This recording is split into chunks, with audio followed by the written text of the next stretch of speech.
나타나는 귀하고 복된 인생이 될 수 있도록 우리의 인생 모두를 함께하여 주시옵소서. 함께 하실 것을 믿고 간구하며 예수 그리스도의 이름으로 기도합니다. 아멘.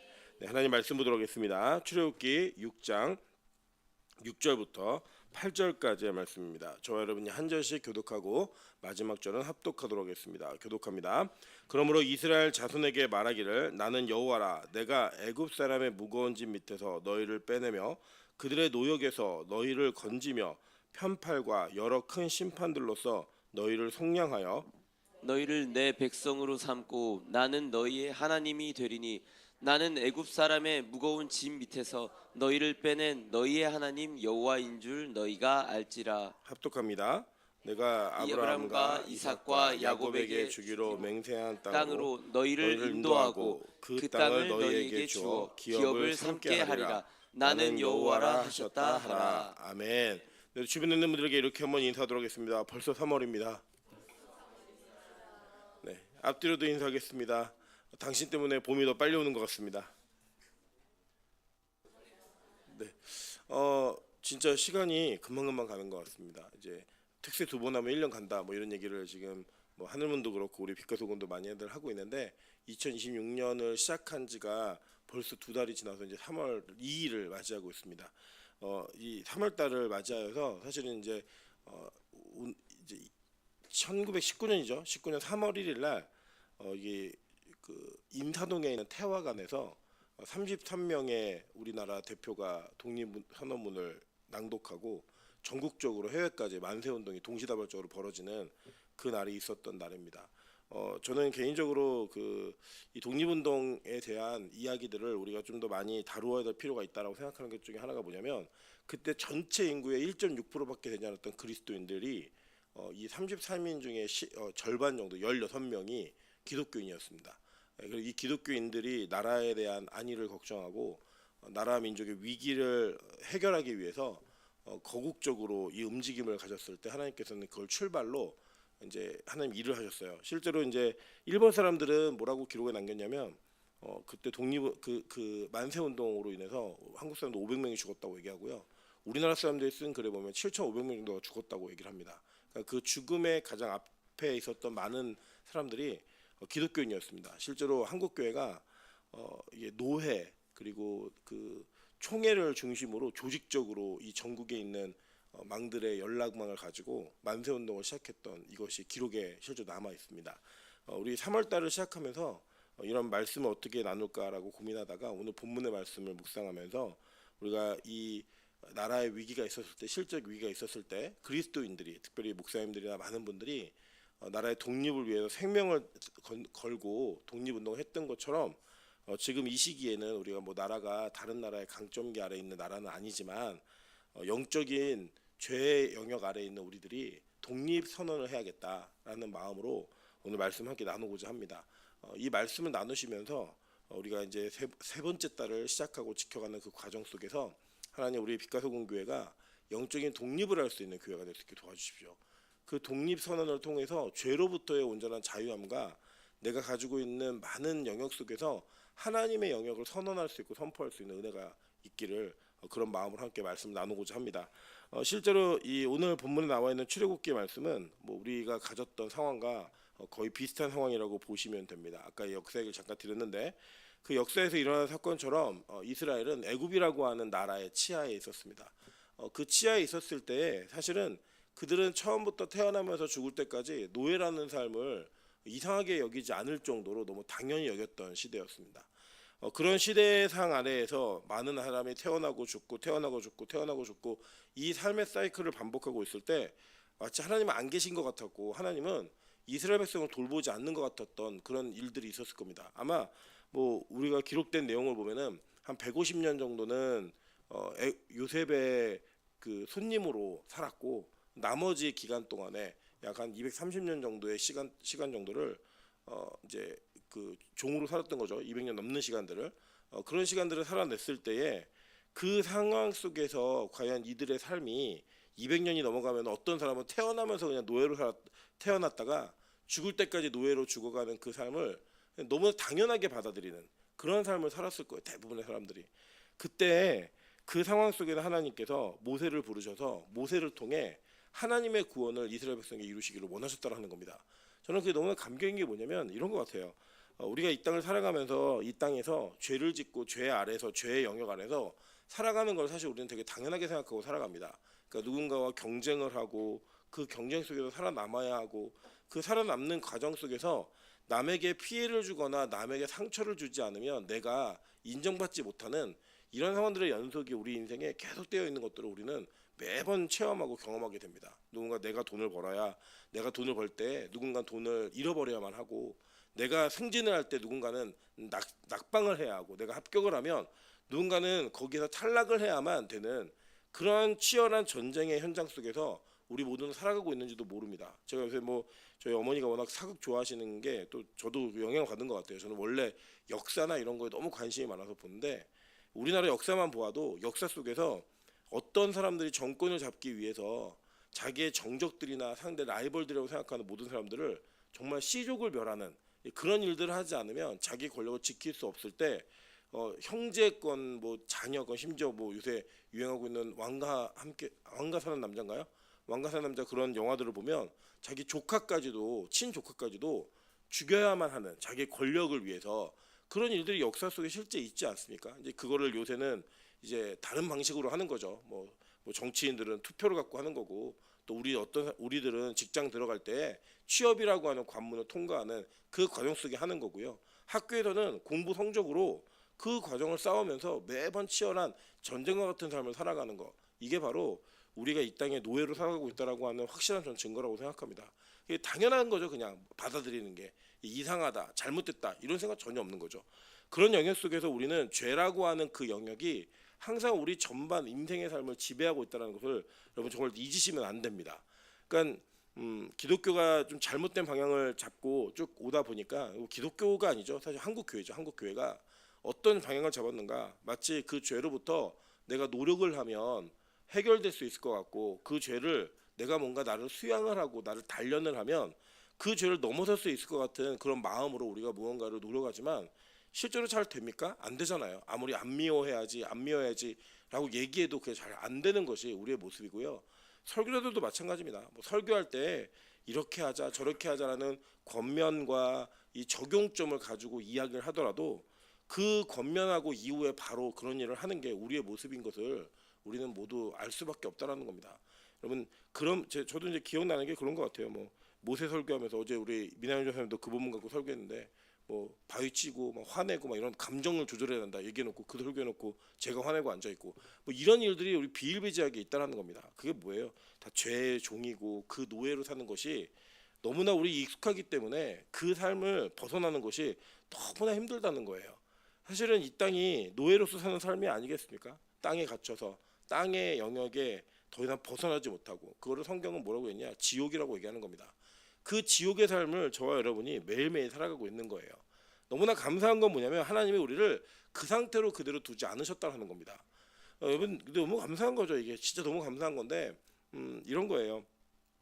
저는 개인적으로 목회를 지금 따지면 24살부터 이제 설교를 시작했으니까 꽤 오랜 시간 동안 목회를 했습니다. 그 목회하는 시간을 통해서 제가 경험했던 것 중에 하나는 뭐냐면 교회 다니는 장로, 권사, 심지어는 목사들도 죽음을 두려워합니다.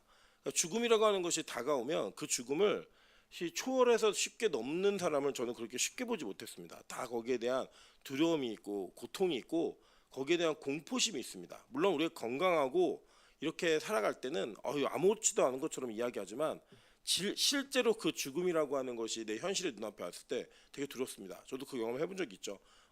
병원에서 암이에요라고 얘기했을 때 쉽지 않더라고요. 그게 왜 쉽지 않는가? 저는 그 죄라고 하는 가장 최고의 결과인 사망이 우리의 모든 것들을 지배하고 통치하고 있기 때문이라고 저는 생각합니다. 하나님이 우리를 그렇게 불쌍하게 두지 않으셨다는 거예요. 어떻게 하셨죠? 오늘 본문을 보니까 뭐라고 얘기냐면 이렇게 얘기해요. 6절에 그러므로 이스라엘 자손에게 말하기를 나는 여호와라 내가 애굽 사람의 무거운 짐 밑에서 너희를 빼내며라고 얘기했어요. 이 빼내다라는 히브리어가 야차라는 단어인데 이 빼내는 게 강제적으로 빼내다는 뜻이에요. 그러니까 어떤 일이 있을 때 막 뭐 안 빠지는 거 있잖아요. 그거를 강제로 빼야만 하는 상황 속에서 억지로 빼내는 거 그런 의미가 담겨져 있는 내용입니다.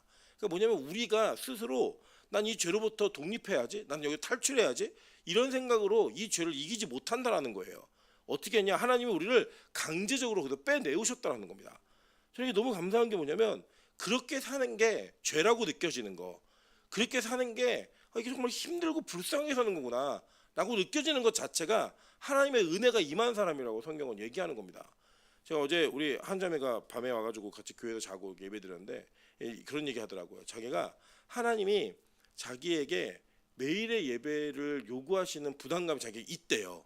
자기가 그 삶을 멀리서 봤을 때는 그냥 이게 그런가 보다라고 생각했는데 막상 살아보려고 그 가까이 얻어 보니까 이게 너무 부담된다는 거예요. 이게 여러분, 저는 그 얘기를 들으면서 제가 무슨 생각을 했냐면 사실 여기 앉아 있는 우리 사역자들도 다 부담이 됩니다. 그 삶이 부담이 되는데 하나님이 저희를 그렇게 살 수밖에 없는 환경 속에서 그렇게 살 수밖에 없는 환경으로 우리를 만드셨다라는 거예요. 강제로 빼와가지고 그 만드신 그 삶의 은혜가 매일 예배를 드리는 삶으로 하나님 옮겨오셨는데 이거를 돌아보면 이게 다 뭐라고요? 은혜라고밖에 표현할 수 없는 그 하나님의 강력한 은혜가 우리를 죄로부터 빼내오신 그 하나님의 은혜로 우리가 지금 이 자리에서 예배하고 있다는 것을 꼭 기억하셔야 됩니다. 아무리 세상이 싫다, 세상이 안 좋다라는 이야기 아무리 많이 들어도 그게 동의가 되지 않으면 그것이 내 안에 진짜 세상은 안 좋은 곳이야, 세상에서 그 세상의 죄에 매여 사는 것이 너무나 힘든 것이야 라고 아무리 우리가 가르쳐줘도 내 스스로 느끼지 못하면 그거 절대 끊지 못합니다. 제가 이제 어제 좀 나름대로 좀 은혜를 받고 위로받았던 일이 뭐였냐면 어제 이제 저희 아내 제자 둘이 왔습니다. 이 둘은 전혀 교회를 다니지 않는 친구들이에요. 둘이 왔는데 나중에 이제 예배가 끝나고 근데 저희 2부 설교가 항상 레위기잖아요. 레위기를 설교할 때마다 초신자들한테 설교하는 그 부담감이 항상 저에게 있습니다. 온다 그러면 있는데 그 레위기를 설교가 난 다음에 저희 아내가 어땠냐고 물었더니 이렇게 얘기하더라고요. 본인들이 가지고 있던 생각이 1시간 내내 혼나는 느낌인데 설교 시간에 어떤 것도 딴짓을 하지 못하게 몰입하게 만들었다는 거예요. 그러니까 세상에 매여서 사는 친구들이 그 매여 살고 있는 그 환경이 너무나 당연하다고 느끼는 그 친구들에게 말씀이 들린 거예요. 여러분, 근데 저는 그걸 들으면서 무슨 생각했냐면 그럼 과연 그걸 전하고 있는 목사나 우리는 혼난 느낌일까? 어쩌면 우리는 의뢰 듣는 이야기니까 그래 의뢰 들었던 이야기니까 우리 목사님 원래 저렇게 얘기하지, 원래 성경은 그렇게 말하고 있지, 그러한 일상의 삶으로 그냥 우리 넘기지 않았는가?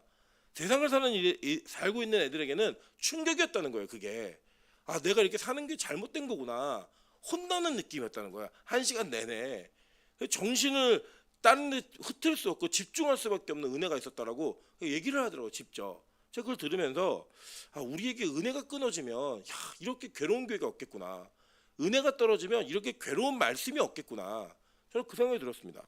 저는 우리 빛과 소금 교회가 하나님의 강제로 빼내오심, 그 야차가 끊어지지 않는 그런 교회가 되기를 소망합니다. 뒤에 보니까 또 뭐라고 얘기하면 그들의 노역에서 너희를 어떻게 했대요? 건졌다라는 거예요. 건졌다. 이 건졌다라는 의미로 나찰이라는 단어인데 이게 뭐냐면 이것도 역시 강제로 구출해 오는 이런 라이언 일병 구하기 혹시 아시나요? 영화 강제로 구출해 오잖아요. 그 구출해 오는 장면과 동일한 단어입니다. 그러니까 전쟁에서 누군가 포로를 구출해 오는 이런 단어예요. 어떻게 어디서 구출해 오냐면 그들의 노역에서 너희를 건지며라고 얘기했어요. 여러분, 이 노역이라고 하는 노동이 원래는 하나님의 은혜 안에서는 어떤 개념이었냐면 아바드라고 하는 예배의 개념이었습니다. 그러니까 나에게 맡겨진 것을 경작하는 그 경작이 예배 행위와 연결되어 있었는데 이게 타락 이후에 어떻게 변했죠? 우리가 일을 하고 수고해도 땅이 내는 게 뭐예요? 가시와 엉겅퀴를 내는 그런 저주를 받지 않았습니까? 그 저주를 받아서 그렇게 수고하고 땀을 흘리며 열심히 노력을 해야지만 먹을 수 있다라고 하는 그 불안감과 그 죄의 결과에 사로잡혀 사는 우리 인생이 사실은 애굽에서 노역하고 있는 인생과 동일한 인생이라는 거예요. 여러분 다 경험하지 않습니까? 여기 우리 사역자들도 항상 그런 얘기하는데 이게 살해받는 날이나 월급날이 되면 월급이 통장을 거쳐가죠, 그죠? 통장을 쓱 거쳐가고요. 온데간데 사라져 있습니다. 없어져 있습니다. 그래서 재밌는 게 저희 사역자들이 25일 근처가 되면은 다 돈이 없어가지고 2만 원도 큰 돈, 만 원도 큰 돈이라고 여기는 그런 일들이 벌어지는 그런 장면들을 보게 되는데 이게 우리 일상생활 아닙니까? 그게 근데 그 노역을 하지 않으면 안 된다라고 하는 내 삶이 영이 되지 않는다라고 하는 불안감이 있는 거예요. 근데 하나님이요 그걸 건져주신다라는 거예요. 저는 그래서 뭐가 참 감사하냐면 하나님이 이스라엘 백성들을 일하는 그 노동의 현장에서 건지셔가지고 뭘 먹이셨죠? 만나를 먹이셨다는 거예요. 근데 저는 그게 너무 감사한 겁니다. 만나. 그 만나의 인생을 살면서 사실은 자기가 노력하고 수고한 것의 결과를 가지고 먹고 살았던 사람들이 은혜로 먹고 사는 사람이 된 거예요. 몇 년 동안? 40년 동안. 여러분 그게 언제 그치냐면 그들이 가나안 땅에 들어가서 볶음곡식을 먹었을 때 그 만나가 그칩니다. 하나님의 축복이 온전히 임했을 때 이 땅에서 그 주워 먹는 인생도 끝나더라는 거예요. 저는 빛과 소금 교회가 그렇다고 뭐 여러분 다 일하지 말고 노세요. 뭐 하늘 보시면 만나가 떨어집니다. 이런 맹목적이고 맹신적인 설교하지 않습니다. 여러분의 노력과 수고가 분명히 들어가야 되지만 먼저는 여러분의 삶의 현장에서 영적인 독립을 어떻게 선언하시냐면 내 삶의 현장에서 나는 지금 아바드하고 있다. 예배하고 있다. 라고 선언하셔야 돼요. 물론 이제 우리 교육자들은 그게 좀 편하죠. 교회 안에 있으니까 교회밥을 먹으니까. 근데 여러분 각자 직장에 가시고 나면 그 직장에서 내가 아바드한다, 예배하고 있다라고 고백하기가 그렇게 쉽지가 않은 거예요. 그 현장이 예배 현장으로 느껴지는 게 그렇게 어렵습니다. 그런데 성경은 뭐라고 얘기냐면 그게 아바드라는 거예요. 하나님의 만나라는 거예요. 그 통로가. 그래서 여러분 그것을 선언할 수 있는 은혜가 있길 소망합니다. 직장 가셔서 하나님 내가 오늘도 아바드하러 왔습니다. 예배하러 왔습니다. 이 직장에서의 오늘의 하루의 삶이 온전하게 주님을 예배하는 삶이 될 수 있게 도와주십시오. 그렇게 고백하면서 여러분의 삶의 영역에 영적인 독립을 선언할 수 있는 은혜가 있길 소망합니다. 그리고 세 번째는 이 본문서에 나온 게 뭐냐면 속량했다라는 단어가 나오죠. 그죠? 6절 마지막 본에 보면 이 속량했다라는 히브리어가 가할이라는 뜻인데 이게 고엘이라고 하는 단어와 동일한 그 어원을 가지고 있습니다. 근데 가할이라는 단어가 뭐냐면 속량했다, 돈 주고 샀다는 거예요. 예, 돈을 주고 사냈다는 겁니다. 예수님께서 우리를 어떻게 하셨죠? 피값으로 우리를 사셨잖아요. 사원 인생이라는 거예요, 여러분. 여러분 그 예전에 이제 그 미국 사회가 그 남북 전쟁 해갖고 노예 해방이 오잖아요. 해방이 왔을 때 노예들이 자유를 그 대가로 풀려났습니다. 그 희생을 대가로. 그러니까 북군이 이제 노예 해방을 주장했고 남군이 이제 노예 제도를 유지하는 걸 주장했어요. 왜냐하면 남쪽에는 목화 농장이 워낙 많았기 때문에 노예들이 없으면 안 돌아가는 거예요. 놀라운 일이 벌어진 게 뭐냐면 북군이 이긴 이후에 노예 해방 선언이 있었어요. 그러니까 이 북군이라고 하는 그 군대가 뭘 희생을 치렀냐면 그 오랜 시간의 전쟁을 통해서 많은 사람이 희생했단 말이에요. 노예들의 자유를 위해서. 그 희생을 대가로 그들의 자유를 얻었는데 이 자유가 그들에겐 너무나 어색했어요. 그래서 어떤 일이 벌어졌냐면 진짜로 목화 농장에서 이게 자유를 얻었던 노예들이 다시 주인을 찾아가서 나를 노예로 삼아달라고 얘기하는 일들이 실제 기록들이 남아 있습니다. 익숙하지가 않으니까 그 익숙하지 않음이 자유가 얼마나 좋은지 모르고 다시 원래대로 돌아가길 바랬다는 거예요. 누가 그랬죠? 이스라엘 백성들이 그랬잖아요. 이렇게 강제로 하나님께서 이게 빼내오시고 건지시고 속량하셨는데 그들이 맨날 고백하는 게 뭐예요? 애굽에 있을 때가 좋았어. 애굽에 있을 때가 좋았어. 이 얘기하더라는 거예요. 왜냐? 그 자유함이 있는 그 삶이 그들에게 가치 있는 삶으로 여겨지지 않았기 때문입니다. 여러분 사실 우리나라 일제 강점기 때도 뭐 친일하면서 잘 먹고 잘 사는 사람들 많습니다. 그 사람들 사실은 풀려나기 원치 않았을 거예요. 나라가 독립되고 해방되는 거 원치 않았을 겁니다. 그럼 뭐 우리나라에 이제 암살이라는 영화 이런 거 보시면 마지막에 이정재라는 배우가 왜 동료들을 배신했나 이렇게 물으니까 뭐라고 얘기해요? 나는 이렇게 해방될 줄 몰랐지라고 얘기하면서 죽어가는 장면이 있잖아요. 여러분 그걸 보면서 우리 인간이 죄의 영역에 딱 갇혀서 그 죄의 익숙함을 딱 갖고 나면 하나님께서 우리에게 그 죄의 관성의 법칙을 깨지 않는 이상은 우리가 얼마나 불행한 삶을 살고 있으면서 우리가 얼마나 그것을 바꿔야 되는지를 스스로 자각하지 못하는 한계 속에 갇히게 된다는 거예요. 심지어는 자유를 얻었음에도 불구하고 다시 원래의 죄의 자리로 돌아가려고 하는 그 관성이 우리 안에 있는 거 경험하지 않으십니까? 매번 예배드리면서 하나님께 회개하면서 그 자리를 박차고 돌이키고 싶지만 그 죄의 영역이 여전히 편안해 보이고 그 죄의 영역이 나에게 익숙함에 느끼게 만드는 그런 일들이 우리 안에 있다라는 거예요. 여러분 근데 기억하십시오. 예수님이요 여러분을 피값으로 희생을 치러내고 여러분 사셨어요. 그렇게 사심으로 구원받은 인생이 우리의 인생이라는 겁니다. 그럼 마지막에는 뭐라고 얘기하나요? 보니까 7절에 보면 너희를 내 백성으로 삼고라고 얘기했어요. 삼고라는 게 뭐냐면 이게 양자 삼다, 그러니까 라카라는 단어인데 뭘 양자 삼다 할 때 이 단어를 쓰는 거예요. 그러니까 우리 뭐 했죠? 자, 네 가지. 첫 번째 뭐요? 빼내셨고, 두 번째는 정신 차려, 아침에도 정신 차리셔야 돼요. 건지셨고, 세 번째는 속량하셨고, 네 번째는 백성을 삼으셨어요. 예. 그래서 이제 내 백성을 삼아서 양자가 된 거예요. 예. 그게 바로 은혜라는 겁니다. 여러분 이게 얼마나 감격인 거냐면 이런 거죠. 뭐 이게 비유를 얘기하자면 어떤 아이가 굉장히 어려움을 당하고 있어요. 당하고 있어서 그 어려움을 매일 굶고 있는 아이를 찾아가서 우리가 뭐 떡도 사줄 수 있고 고기도 사줄 수 있고 뭐 다 사줄 수 있죠. 근데 이 아이에게 가장 좋은 건 뭐냐면 이 아이를 이렇게 도와주는 사람이 양자 삼는 거예요. 무슨 얘기 이해되세요?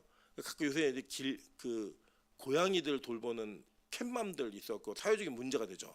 왜 문제가 되냐면 자기 영역에서는 안 하는데 고양이 밥을 계속 주니까 들고양이들이 계속 거기 모이는 거예요. 근데 그 실제로 거기 그 영역이 자기 영역인 사람은 피해를 보고 있는 거잖아요. 근데 이 캣맘들이 욕을 먹는 이유가 뭐냐, 지탄받는 이유가 뭐냐, 책임을 하지 않으면서 남에게 그 책임을 부여하는 과정 속에 남의 희생을 강제적으로 요구하는 게 문제가 되는 거 아닙니까? 제일 좋은 방법은 뭐죠? 그 고양이를 데려가는 거예요. 집으로 데려서 입양하는 겁니다. 그러면 문제가 다 해결되는데 그거 안 하는 거예요. 여러분 하나님이 우리를 빼내시고 건지시고 속량하셨는데 여기에서 백성을 삼으지 않으셨으면요 하나님과 관계가 형성되지 않는 거예요. 우리의 문제는 해결되는데 관계가 형성되지 않아요. 근데 하나님은 우리를 그렇게 방치해 놓지 않고 우리하고 관계를 형성하셨다는 거예요. 어떤 관계로요? 아버지와 아들의 관계로, 자녀의 관계로 이 관계를 형성하셨다는 겁니다. 여러분 그렇기 때문에 우리가 이 왜 네 가지를 제가 쭉 이야기했냐, 여러분이 이 네 가지를 근거로 뭘 하셔야 되는가를 제가 지금부터 얘기하는 거예요. 이 네 가지를 근거로요 우리가 해야 될 게 뭐냐, 출애굽한 백성들이 이야기했던 것처럼 애고로부터의 독립선언을 해야 됩니다. 여러분 뭐예요? 우리의 삶으로부터 이 네 가지를 기억하시면서 반드시 독립선언을 해야 된다는 거예요. 우리 다 아실 수 있다고 생각합니다. 저는 여러분 개개인의 장점과 단점을 잘 모릅니다. 그냥 어렴풋이 아는 거예요. 대면하다 보니까 이 사람은 이게 장점 같네, 이 사람은 이런 단점이 있구나. 근데 이 장점과 단점을 누가 제일 잘 알까요? 저는 자기 자신이 제일 잘한다고 생각하고요. 우리보다 더 잘하시는 분은 하나님이라고 생각합니다. 그리고 여러분의 삶의 영역에서 분명히 취약한 부분이 있어요. 때로는 어떤 사람은 감정 조절이 잘 안 되는 사람이 있고요. 어떤 사람은 식탐의 조절이 잘 안 되는 사람이 있고요. 어떤 사람은 돈에 대한 이 생각이 잘 안 깨지는 사람이 있고요. 고집이 안 깨지는 사람이 있고 뭐 각자의 다 자기의 영역이 있습니다. 여러분 제가 지금 뭐 이런 거 선교단체에서 하듯이 여러분 다 토설하십시오, 얘기하십시오 이렇게 얘기하는 거 아니에요. 여러분 그 3월 1일을 우리 기점으로 여기서 만세운동을 하자고요. 독립 만세운동. 내가 더 이상 내 감정에 끌려다니지 않겠다. 내가 더 이상 돈에 끌려다니지 않겠다. 내가 더 이상 내 생각이나 식탐이나 이런 죄악의 문제에 그 딱 건드리면 발작 버튼이 있는 그 죄의 발작 버튼에 끌려다니지 않겠다라는 그 만세 운동을 여러분 시작해야 됩니다. 여러분 실제로 이 그 3월 1일에 있었던 대한독립 만세라고 했던 운동은요, 어떤 실효적인 성과를 거두지 못했습니다. 왜냐하면 이 33인의 대표가 이 만세 선언하고 다 자수했어요. 그리고 뭐 이제 죽은 사람 누가 죽었냐? 막 학생들, 여러분 잘 아는 유관순 누나, 유관순 누님 이런 분들이 만세운동에 잡혀 가서 고문당하고 죽고 막 이랬거든요. 근데 여러분 그게 뭘 낳게 되냐면, 야 중앙 조직이 없으면 이런 운동이 해결이 안 되는구나, 이어지지 않는구나. 그래서 생긴 게 임시 정부가 생기게 되는 겁니다. 그 출발이 그렇게 해서 생기게 된 거예요. 여러분 우리가 죄 안 져야지, 하나님 나 죄 안 짓게 도와주세요 이렇게 얘기한다고 죄가 딱딱 끊어지지 않더라고요. 제 인생을 보니까 여러분 인생 다 마찬가지인 것 같아요. 근데 왜 이 선언을 해야 되느냐? 이 선언을 하다가 내가 지는 그 과정을 통해서 하나님 제가 이렇게 했더니 안 되네요. 그러면서 하나님을 더 의지하고 예수를 더 붙드는 그 간절함이 우리 안에 생길 수 있다는 거예요. 그 여러분 그 선언을 해야 되는 겁니다. 그냥 죄 지는 게 당연하지, 다 그렇게 살지라고 얘기했을 때는 예수가 절박하게 필요하지가 않다니까요. 그래서 내가 죄를 안 져야지라고 하는 생각을 왜 하냐면 여러분의 결단으로 죄를 이기라고 하는 게 아니에요. 그게 안 되는 그 좌절감 때문에 누굴 찾게 되느냐? 예수를 찾게 되고 그 예수를 붙들게 되는 그 은혜가 우리 안에 나타나기 시작하는 겁니다. 그래서 여러분 예배 시간에 죄를 짓지 않겠다고 고백하고 선언하고 하는 일들이 여러분 실제로 솔직히 말씀드리면 죄를 이기라고 여러분 자극하는 거 아니에요. 그 좌절이 안 되는 그 현실이 여러분으로 하여금 더 예수를 붙들게 만들기 때문에 그 과정이 필요하다라는 것을 이야기하는 겁니다. 그리고 여러분 영적 독립선언이 오늘 내가 독립선언한다고 어제까지 짓던 데가 툭툭 끊어지고 안 그런다니까요. 잘. 여러분 그런데 그 선언을 해야지만 내가 그 선언이 무너지고 내가 그렇게 했던 것이 나의 삶 속에 자리 잡지 못하는 걸 보면서 누굴 붙들게 돼요? 진짜 하나님의 나라 임시정부가 아니라 정말 강력한 정부인 예수 그리스도를 붙들게 된다는 거예요. 교회는 그걸 확인하는 곳입니다. 이번 3월달까지 여러분 1월달 2월달에 각오 많이 하셨잖아요. 2016년 시작하면서 올해에는 이렇게 해야지, 올해에는 요거는 내가 절대 타협하지 말아야지 했던 일들이 무너졌다 안 무너졌다? 많이 무너졌잖아요. 그 많이 무너진 그 속에서 하나님 그래도 내가 무너진 게 뭔지를 알게 해주셔서 감사합니다. 하나님 내가 독립선언을 더 많이 해서 내 삶의 영역 속에 하나님을 찾는 영역이 더 많아지게 하시고 무너질 때마다 예수를 붙드는 그 힘으로 그 예수의 힘으로 다시 승리하며 일어서는 영광스러운 은혜를 맛보게 도와주십시오. 그렇게 기도하시기를 소망합니다. 우리 마지막 8절 한번 볼까요? 이렇게 얘기했어요. 내가 아브라함과 이삭과 야곱에게 주기로 맹세한 땅으로 너희를 인도하고 그 땅을 너희에게 주어 기업을 삼게 하리라. 나는 여호와라 하셨다 하라. 그 뭐예요? 하나님이 내가 땅 준비해 놨으니까 니들이 가서 싸워서 그 땅 차지해라고 얘기하신 게 아니에요. 뭐라고 얘기했죠? 내가 그 땅을 너에게 줄 거야. 나 여호와야. 나 믿지? 우리 보통 오빠 믿지? 뭐 얘기하면서 다 결혼해서 사기친 거 아니에요 우리가. 그런데 하나님은 뭐라고 얘기하시는 거예요? 나는 여호와야. 나는 변개치 않고 실수하지 않고 약속을 반드시 지키는 여호와야. 내가 그 땅까지 너 인도해낼게. 걱정하지 마. 그러면서 우리를 붙들어 가시는 그 하나님의 은혜, 그 은혜가 여러분의 삶 가운데 영적인 독립선으로 이어져서 죄로부터의 단절과 지옥과의 이혼을 통해 하나님의 영광을 맛보고 그 은혜를 맛보는 우리 빛과 소금 교회 교인 되시기를 주님의 이름으로 축원합니다. 같이 한번 찬양으로 기도하겠습니다. 우리 이 땅의 동과 서 남과 북. 이 찬양이 잘 익숙하진 않은데 우리 같이 찬양하면서 하나님 이 땅에 하나님 영광이 그 회복되어지고 그 나라가 세워지는 그 은혜가 있게 도와주시고 또 우리의 삶의 영역에 우리의 마음 가운데 이런 은혜가 임하는 그 고백을 함께 나눌 수 있게 도와달라고 찬양으로 고백하며 나아가도록 하겠습니다.